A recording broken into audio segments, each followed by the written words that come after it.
registered. Papasok daw sila kasi may dala sila tinapay. Ha? Papasok daw sila kasi may dala sila tinapay. Okay. Yung food. Saan sila dadaan? Doon sa likod na. Oh, kasi yung food committee nandun Doon. sa likod. Ah, doon na lang daw po sa likod. Ay, baka wala. Teka, dali. Baka walang daanan doon. Si Daddy. Baka dito. Nasa na mga ano, paparito ka sa loob. Narito papasok ka dito sa loob. Ikaw pinapasok kasi wanong lista.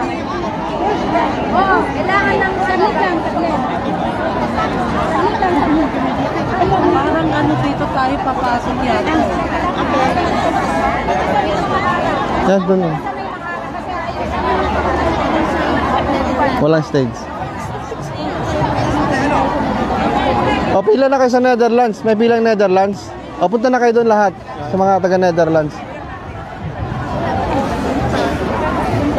Rin, i-guide mo na lahat ng mga taga Netherlands. Saka Dahig. Ha? Nandyan yata.